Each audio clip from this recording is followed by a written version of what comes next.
ఆ జనాంగంలో బహుకొద్ది మందే. అందువలన మారు మనసు పొందని తరం అది. యోనా చెప్పినంత మాత్రాన విని విశ్వసించి దేవునితో నిబంధన బాంధవ్యం లేని అన్ని జనులు మారు మనసు పొందినప్పటికీ దేవునితో నిబంధన బాంధవ్యం కలిగి దేవుని ప్రజలము అని అబ్రహాము సంతానమని విర్రవీగుతున్న ఈ యూదా జనాంగము ప్రభువైన యేసు యొక్క దేవుని రాజ్య సువార్త ప్రకటన వినినప్పటికీ మారు మనసు పొందినటువంటి తరం, మామూలు తరం. మొదటగా ఈ తరము స్పందన లేని తరము, వ్యభిచారమైన తరం రెండవది. మూడవది మారు మనసు పొందని తరం ఇది. మారు మనసు అనేది ఇది. ఇక నాలుగవ సంగతి, ఈ తరము యొక్క దౌర్భాగ్య స్థితి, నైతిక స్థితి ఏ విధంగా ఉందో నాలుగవ సంగతి 42వ వచనంలో మత్తయి సువార్త 10వ అధ్యాయం 42వ. విమర్శ సమయమున దక్షిణ దేశపు రాణి అంటే షాబా దేశపు రాణి ఈ తరము వారితో నిలవబడి వారి మీద నేరస్థాపన చేయను. ఆమె సొలొమోను జ్ఞానము వినుటకు భూమి అంతముల నుండి వచ్చను. ఇదిగో సొలొమోను కంటే గొప్పవాడు ఇక్కడ. షాబా దేశపు రాణి తెలిసిన సంగతి. ఆమె సొలొమోను యొక్క జ్ఞానము గురించి, ఆయన ఖ్యాతి గురించి విన్నది. విన్న తర్వాత విస్తారమైన వెండి బంగారములు వస్త్రములు తీసుకొని సొలొమోను దర్శించడానికి వచ్చింది. సొలొమోను దర్శించడానికి వచ్చి సొలొమోను యొక్క వైభవము, దేవుని మందిరములో ఆయన అర్పిస్తున్నటువంటి అర్పణలు, తర్వాత సొలొమోను ఇంటి వాతావరణము, అతని జ్ఞానము చూసి విస్మయం ఉంది. ఆమెకు సంబంధం లేని మనిషి సొలొమోను. ఈమె రాజ్యం వేరే, ఆమె రాజ్యం వేరే. ఆమెది షాబా దేశము, యెరూషలేముకు దక్షిణ భాగంలో ఉండేటువంటి దేశం. వాళ్ళకి ఎలాంటి పొత్తులు, బాంధవ్యాలు, నిబంధనలు ఏమీ లేవు. కానీ సొలొమోను యొక్క ఖ్యాతి ఆ నోట ఈ నోట విన్నది, ఆయన చేస్తున్నటువంటి చర్యలు విన్నది. ఆయన ఎలాంటి వాడో పరిశోధించి తెలుసుకుందాం అని ఆడ మనిషి బహు దూర ప్రయాణం చేసి సొలొమోను దగ్గరికి వచ్చి తర్వాత సొలొమోనుని పరీక్షించిన తర్వాత అతని జ్ఞానం నాకు ప్రశంసలు ఇచ్చి ఆమె తెచ్చిన కానుకలు ఇచ్చి తిరిగి వెళ్ళి సొలొమోనును గుర్తించినటువంటి షాబారాణి, గౌరవించిన షాబారాణి, సొలొమోనును బట్టి దేవుని యొక్క గొప్పతనం ఏంటో తెలుసుకొని దేవుణ్ణి మహిమపరిచి వెళ్ళినటువంటి షాబారాణి ప్రభువైన యేసు ఆ తరానికి చూపుతూ షాబా దేశపు రాణి ఈ తరం మీద నిలువబడి నేరస్థాపన చేస్తారు. కారణం ఏంటంటే ఈ తరము సొలొమోను కంటే గొప్పవాడైనటువంటి మెస్సియా వారి మధ్య ఉన్నప్పుడు ఆయనను గుర్తించి గౌరవించి విశ్వసించిన తరం. ఒకసారి మనము యోసేపు దగ్గరికి వెళ్తే యోసేపు చరిత్ర తెలుసు కదా. అతడు ఐగుప్తు రాజైన ఫరో చేత గౌరవింపబడి హెచ్చింపబడ్డాడు. ఐగుప్తు దేశంలో ఆయన ప్రధానమంత్రి అయ్యాడు. తర్వాత కొద్ది కాలం గడిచింది. యోసేపు బ్రతుకున్న కాలంలో యోసేపును ఎరిగినటువంటి తరము, యోసేపును ఎరిగిన అన్నదమ్ములు, యోసేపును ఎరిగిన ఫరో, ఈ తరం అంతా గతించిపోయింది. తర్వాత యోసేపు అంటే తెలియని ఒక తరం వచ్చింది. యోసేపు అంటే ఎవరో తెలియని తరము ఇశ్రాయేలు జనాంగాన్ని అణిచివేత కార్యక్రమాన్ని చేపట్టి వారిని ఇబ్బందులకు గురి చేసినటువంటి సంగతి వాస్తవం. మనం ఒకసారి నిర్గమాకాండం బైబిల్ తీసుకోండి.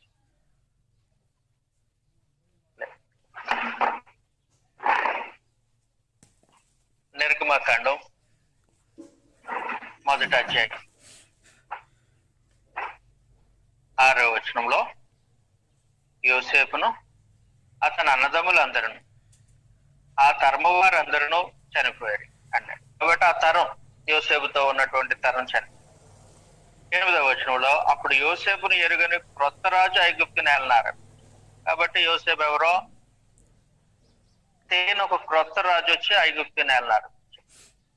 కాబట్టి తెలియకపోతే యోసేపును గూర్చిన సంగతులు తెలియని తరం ఉంటే, యోసేపుతో ముఖ పరిచయం లేని తరం ఉంటే, యోసేపు యొక్క క్రియలను వారి జీవితంలో అనుభవించిన తరం అయితే ఇదిగో ఈ ఫరోలాగా ప్రవర్తించడానికి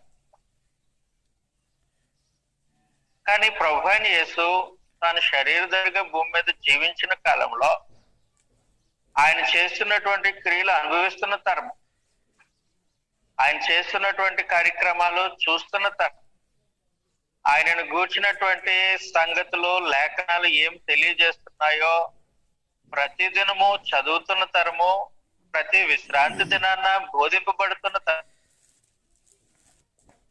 కానీ ప్రభు అయిన యేసును గౌరవించి విశ్వసించి ఆయనను తమ రాజుగా ఏలికగా అంగీకరించినటువంటి వారు.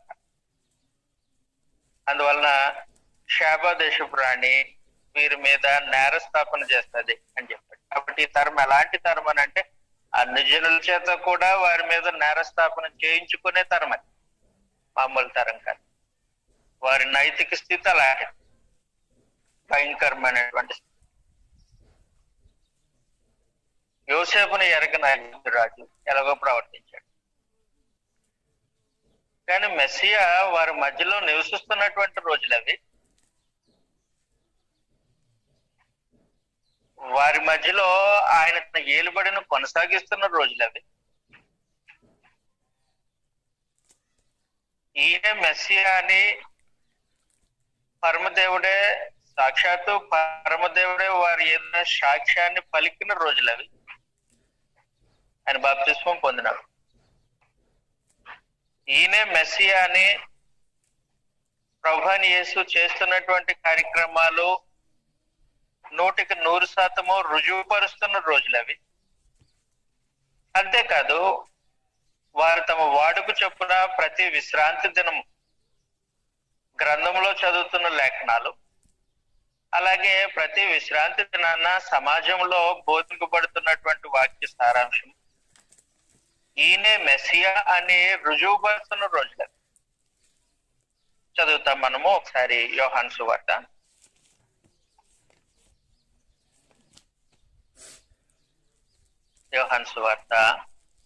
2వ అధ్యాయం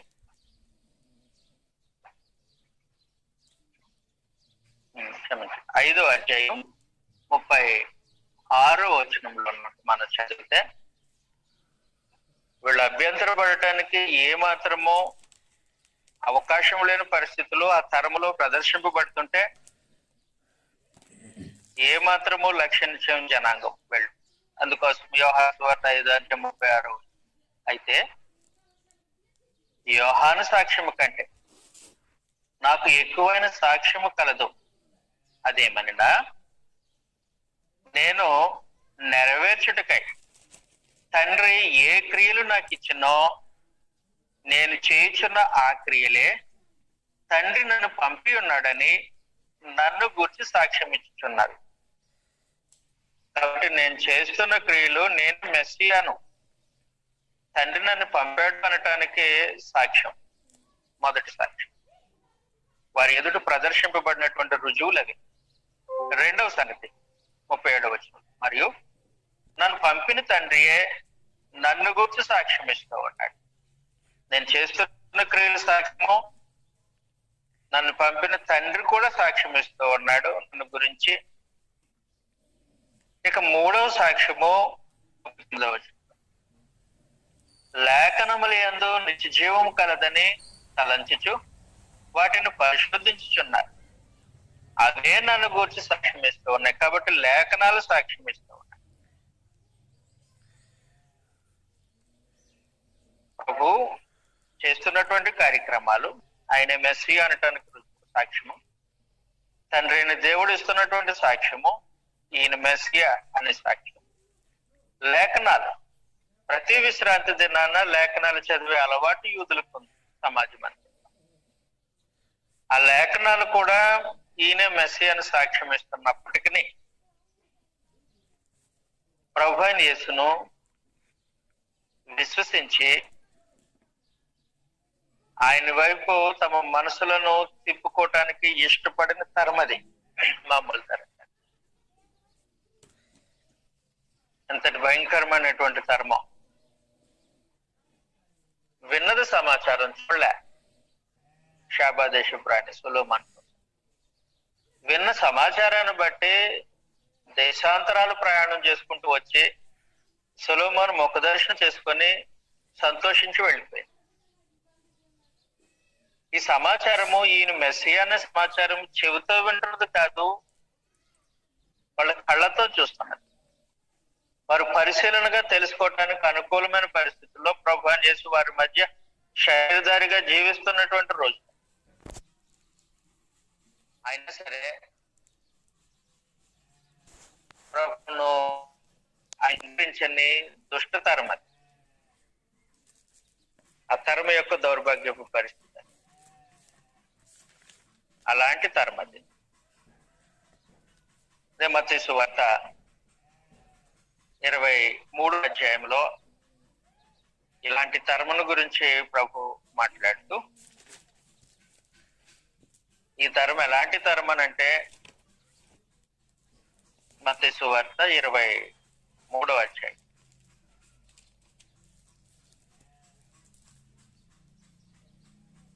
34వ వచనంలో 33 నుంచి చదివితే, సర్పములారా, సర్ప సంతానం, నరక శిక్షను మీరు ఎలాగ తప్పించుకుందరు? అందుచేత ఇదిగో, నేను నీ యొద్దకు ప్రవక్తలను, జ్ఞానులను, శాస్త్రులను పంపిస్తాను. మీరు వారిలో కొందరిని చంపి సిలువ వేయుదురు, కొందరిని మీ సమాజ మందిరంలో కొరడాలతో కొట్టి పట్టణము నుండి పట్టణమునకు తరు. కాబట్టి ప్రభు అయిన యేసు ఎవరినైతే పంపుతున్నారో అపొస్తలులు, తన శిష్యులు, వారి పట్ల ఈ విధంగా ప్రవర్తించే తరం. ప్రభువును అంగీకరించిన తరము, ప్రభువును గూర్చిన సువార్తను అంగీకరించిన తరము, మారుమనసు పొంది జీవితాలు దిద్దుకోవటానికి ఇష్టపడని తరము. అలాంటి తరం. 35వ వచనంలో, నీతిమంతుడైన హేబేలు రకం మొదలు బలిపీఠమునకును దేవాలయమునకును మధ్య మీరు చంపిన బరకయ కుమారుడగు జకరియా రక్తము వరకు మీ మీద చిందింపబడిన నీతిమంతుల రక్తమంతయు మీ మీదకు వచ్చిన. కాబట్టి ఈ తరం ఎలాంటి తరం అని అంటే, హేబేలు దగ్గర నుండి, నీతిమంతుడని హేబేలు దగ్గర జకరియా వరకు, వారి మధ్యలో చంపబడిన జకరియా అంతవరకు ఎంతమంది అయితే నీతిమంతులు ఉన్నారో వారి యొక్క రక్తాన్ని మోస్తున్న తరం ఇది, మామూలు తరం. వారి యొక్క రక్త అపరాధాన్ని అనుభవించడానికి సిద్ధపడిన తరం అది. అలాంటి తరము. కాబట్టి మంచి తరం కాదు. ఈ తరముకు ఏం రాబోతుందో, ఈ తరమునకు దేవుడు ఎలాంటి ప్రతిదండన విధిస్తూ ఉన్నాడో అనే సంగతిని 24వ అధ్యాయంలో ప్రభు యేసు చర్చించారు. ఇలాంటి తరం ఇది, మంచి తరం కాదు. ప్రభు యేసే మెస్సియానే వారి మధ్యలో ఉంటే ఆయనను గుర్తించిన తరము, ఆయన యందు విశ్వాసం ఉంచిన తరము, ఆయన వైపు మనసు తిప్పుకోవటానికి ఇష్టపడని తరము. అలాంటి భయంకరమైనటువంటి తరము క్రీస్తు ప్రభు శరీరధారిగా భూమి మీద ఉన్నప్పుడు ఉన్నటువంటి యూదా సమాజం. అందువల్లనే ఎండిన భూమి అన్నాడు వారి యొక్క నైతిక స్థితిని చూసి. ఎండిపోయిన భూమి, జీవం లేని పరిస్థితి, ఆత్మ సంబంధంగా అడుగట్టిన పరిస్థితి, భక్తి విశ్వాసాలు లేని సమాజం. ఈ సమాజము క్రీస్తు ప్రభువును తృణీకరించిన సమాజం, ఆయన శిష్యులను బాధించి హింసించిన సమాజం. కాబట్టి అలాంటి సమాజానికి ఏం రాబోతుంది, ఎలాంటి శిక్షణ పరమదేవుడు సిద్ధపరిచించాడు అనే సమాచారాన్ని 24 అధ్యాయంలో ప్రభు యేసు చర్చించబోతూ ఉన్నాడు. ఒకసారి మనం మత్తయి సువార్త 23వ అధ్యాయం 37 నుంచి కూడా మనం చదివితే, ఈ తరం ఎలాంటి తరమో, దీని విషయంలో ప్రభు ఎలాంటి శ్రద్ధ వహించారో, అయినప్పటికీ వారు ఎలా తృణీకరించారో సంగతులు కనబడుతూ ఉంటాయి. యెరూషలేమా, ప్రవక్తలను చంపుచును, నీ యొద్దకు పంపబడిన వారిని రాళ్లతో కొట్టుచును ఉండుతానా. కోడి తన పిల్లలను రెక్కల కింద ఎలాగూ చేర్చుకున్నాను, అలాగే నేను నీ పిల్లలను ఎన్నో మారులు చేర్చుకున్న వాళ్ళని ఉంటుంది, కానీ మీరు వల్లకపోతిరి.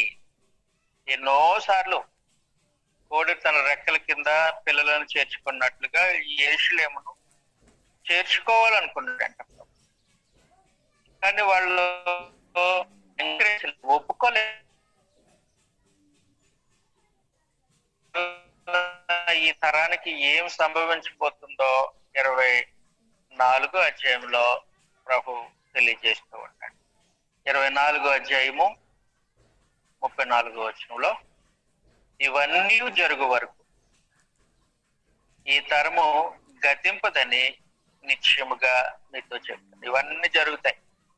1వ అధ్యాయం నుండి 33వ అధ్యాయం 33వ వచనం వరకు, 24 అధ్యాయం 1వ వచనం నుండి 33వ వచనం వరకు ఇవన్నీ జరిగేంత వరకు ఇలాంటి దుష్టతరము, స్పందన లేని, మారు మనసులో ప్రభునందు విశ్వాసం ఉంచని, అన్ని జనుల చేత సైతము నేరస్థాపన చేయించుకునే ఈ తరము గతించదు అని ప్రభు తెలియజేస్తూ ఉన్నాడు.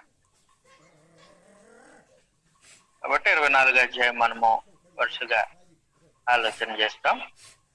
ఒక 5 minutes బ్రేక్ తీసుకుందాం. బ్రేక్ తీసుకున్న తర్వాత మరలా మనం కలుసుకుందాం. 5 నిమిషాలు. Recording stopped.